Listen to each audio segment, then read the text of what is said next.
Cour suprême.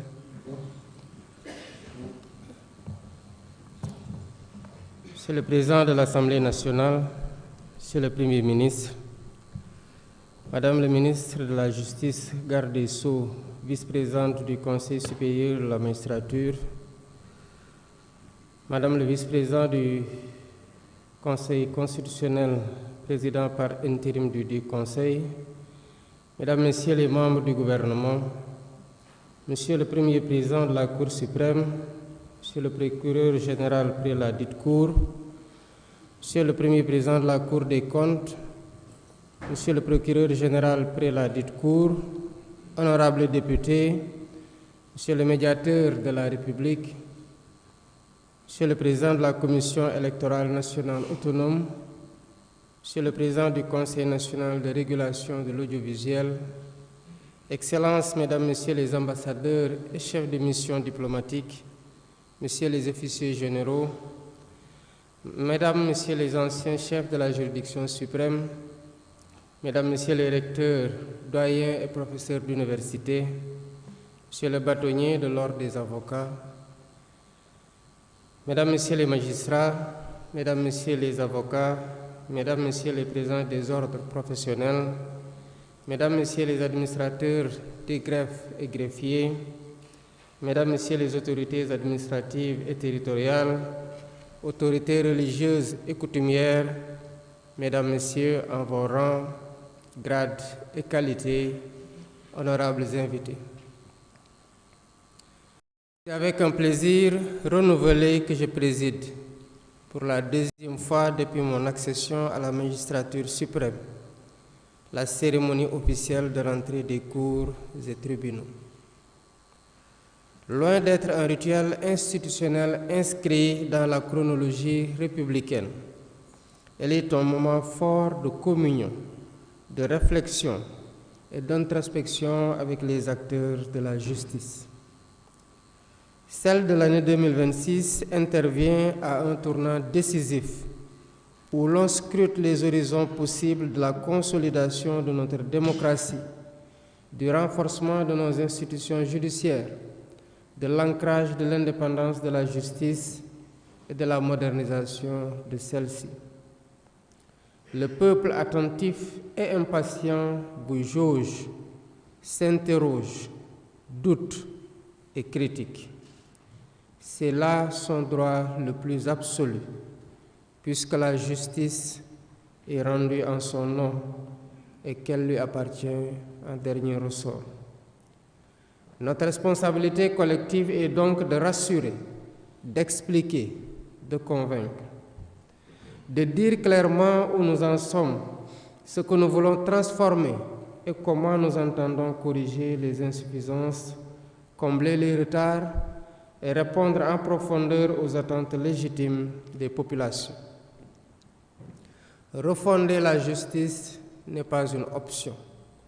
C'est une exigence morale, institutionnelle et démocratique au regard des sacrifices consentis par notre peuple pour accéder à une troisième alternance démocratique, saluée et magnifiée bien au-delà de nos frontières.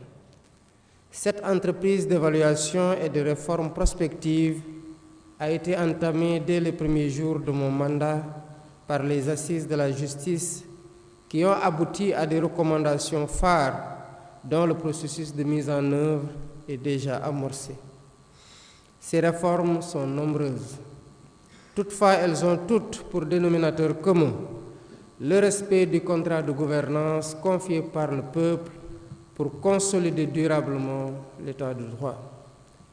Mesdames, Messieurs, l'ambition de transformation numérique est au cœur du projet de société qui découle de ce contrat de gouvernance avec le peuple. Elle constitue aujourd'hui un pilier essentiel de la modernisation de l'action publique. Dans le secteur judiciaire, elle répond à des enjeux majeurs d'efficacité, de célérité, de transparence, de sécurité juridique et de respect des droits fondamentaux.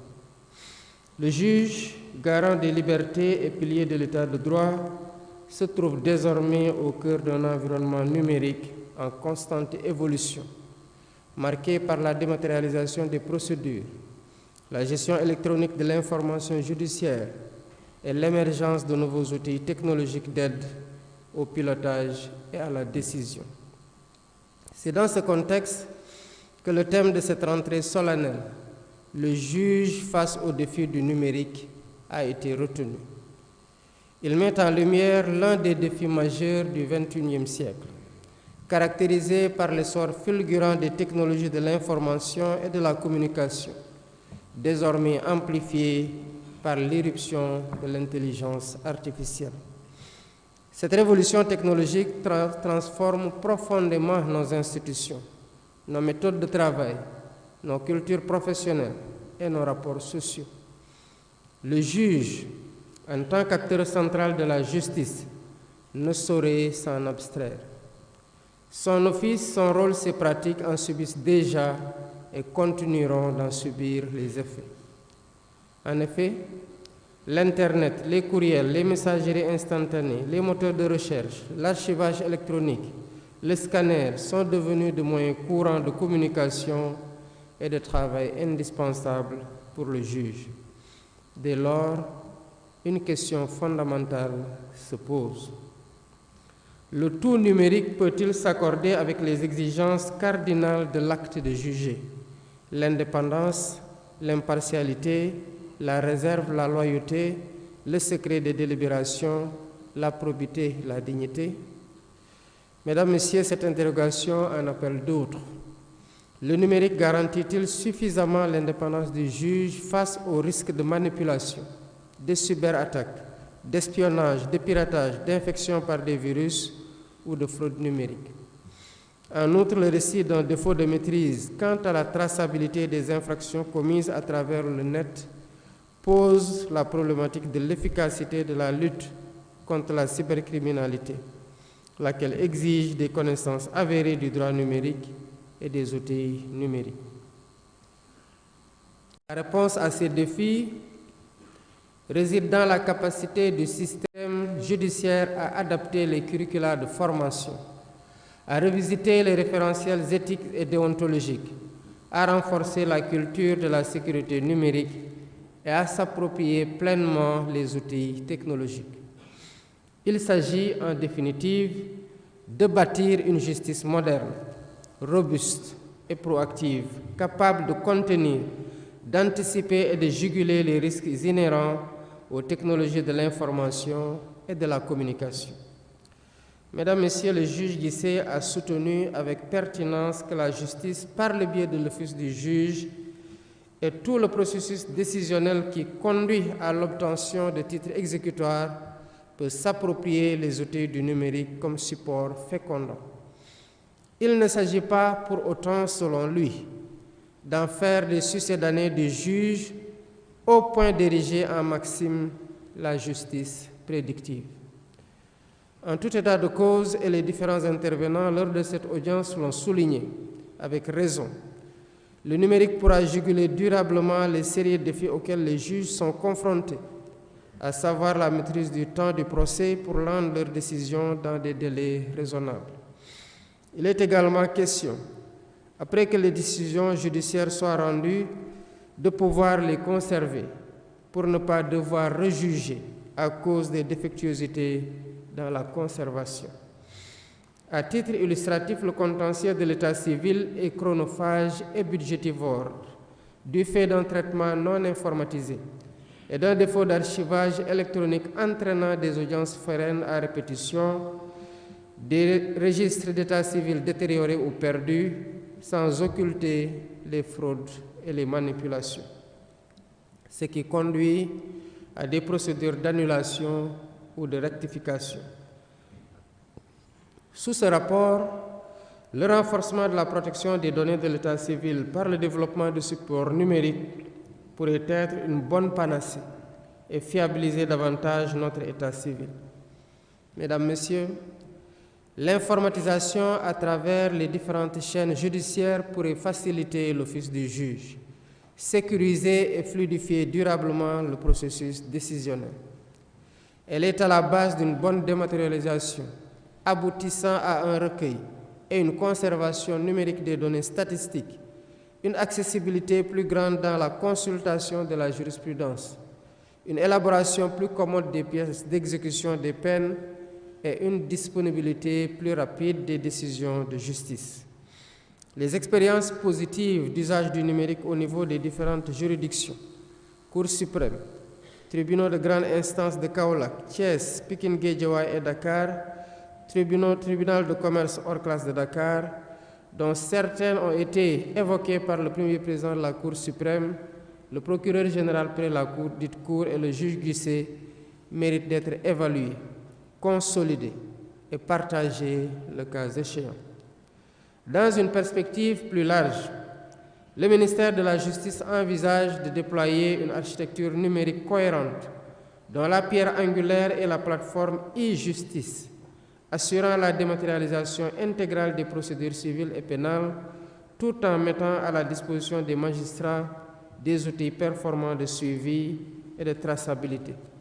Ce dispositif est complété par la plateforme e-service, qui facilite l'accès des usagers aux actes judiciaires en ligne, réduisant ainsi les délais de traitement et la congestion des juridictions. Dans une logique d'intégration nationale, l'interopérabilité avec les guichets uniques de l'État permet d'harmoniser le parcours de l'usager au sein d'un service public numérique global. Mesdames, Messieurs, la modernisation vise également des secteurs spécifiques, notamment la digitalisation du casier judiciaire, qui dématérialise l'ensemble du processus de gestion et de délivrance des bulletins, en vue de réduire significativement les délais, de renforcer la fiabilité des actes et de sécuriser les données et les flux d'informations. La digitalisation de la gestion des maisons d'arrêt et de correction permet aux juges de l'application des peines et aux juges d'instruction, notamment, un suivi plus rigoureux, plus humain et plus transparent de la détention. En matière de protection sociale, le projet de digitalisation de la justice juvénile favorise une meilleure coordination entre les acteurs de la chaîne de protection des mineurs et renforce l'approche éducative et sociale de la justice des mineurs. Pour prévenir les dysfonctionnements, la plateforme Juste Alerte permet de détecter les risques de perte de dossiers judiciaires et les situations de détention anormalement longues, contribuant ainsi au respect des droits fondamentaux. Ces dispositifs sont soutenus par la mise en place d'une bibliothèque numérique judiciaire, centralisant les textes, la doctrine et la jurisprudence afin d'appuyer le travail intellectuel et décisionnel du juge. Enfin, ces avancées reposent sur un renforcement substantiel des infrastructures numériques, incluant le déploiement de mini-data centers, l'interconnexion sécurisée des juridictions et une politique structurée de formation continue destinée à accompagner l'ensemble des acteurs judiciaires dans cette mutation historique.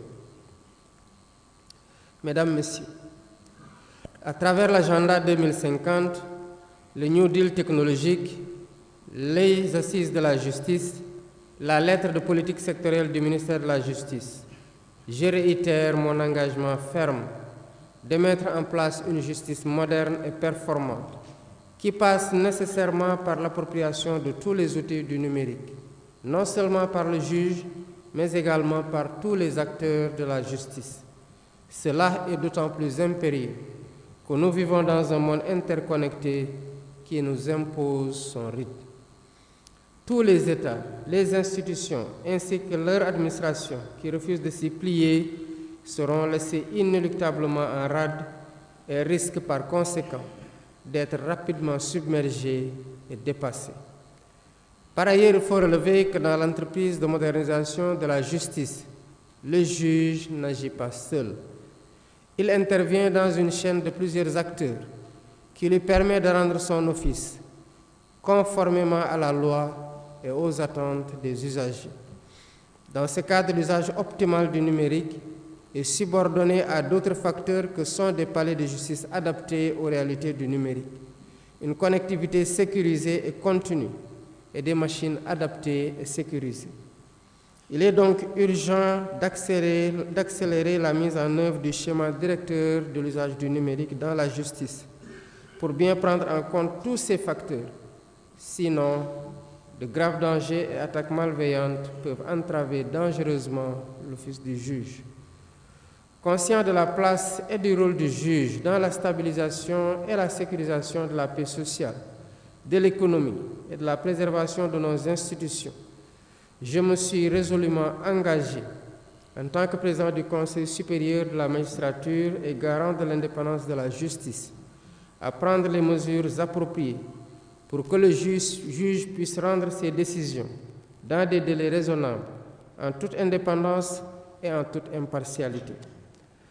Mesdames, Messieurs, l'usage du numérique par le juge impliquera certainement une réforme de plusieurs de nos textes pour introduire l'assignation par voie électronique, la signature électronique, les citations par voie électronique, la dématérialisation intégrale de certaines procédures pour la consultation et la délivrance de certains actes juridictionnels, les interrogatoires et les confrontations à distance et le tribunal virtuel.